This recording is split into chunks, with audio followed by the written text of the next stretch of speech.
ಹಿಂದೂ ಕಾರ್ಯಕರ್ತ ಸುಹಾಸ್ ಶೆಟ್ಟಿ ಹತ್ಯೆ ಕೇಸ್ ಎನ್ಐಎಗೆ ನೀಡಬೇಕಾ ಬೇಡವಾ ನಿರ್ಧಾರ ಮಾಡ್ತೀವಿ ಅಂತ ಬೆಂಗಳೂರಿನಲ್ಲಿ ಗೃಹ ಸಚಿವ ಪರಮೇಶ್ವರ್ ಹೇಳಿಕೆಯನ್ನ ಕೊಟ್ಟಿದ್ದಾರೆ.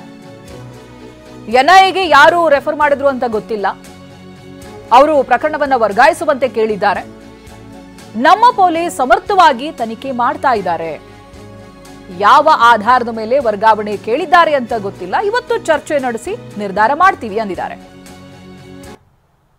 ಪತ್ರ ಅಂತೂ ಬಂದಿದೆ. ಗೃಹ ಸಚಿವಾಲಯದಿಂದ, ಕೇಂದ್ರದ ಗೃಹ ಸಚಿವಾಲಯದಿಂದ ಬಂದಿದೆ ಅಂತೇಳಿ ನನಗೆ ಡಿಜಿ ಅವರು ಹೇಳಿದ್ದಾರೆ.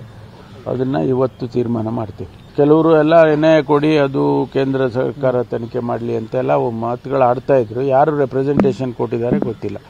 ಅವರ ಸಂಸದರು ಅಥವಾ ಶಾಸಕರುಗಳು ಏನಾದರೂ ಹೇಳ್ಕೊಂಡಿದ್ರೆ ಗೊತ್ತಿಲ್ಲ.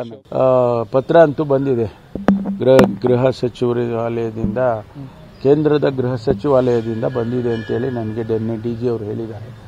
ಅದನ್ನ ಇವತ್ತು ತೀರ್ಮಾನ ಮಾಡ್ತೀವಿ. ಕೆಲವರು ಎಲ್ಲ ಎನ್ಐಎ ಕೊಡಿ, ಅದು ಕೇಂದ್ರ ಸರ್ಕಾರ ತನಿಖೆ ಮಾಡಲಿ ಅಂತೆಲ್ಲ ಮಾತುಗಳು ಆಡ್ತಾ ಇದ್ರು. ಯಾರು ರೆಪ್ರೆಸೆಂಟೇಷನ್ ಕೊಟ್ಟಿದ್ದಾರೆ ಗೊತ್ತಿಲ್ಲ. ಅವರ ಸಂಸದರು ಅಥವಾ ಶಾಸಕರುಗಳು ಏನಾದರೂ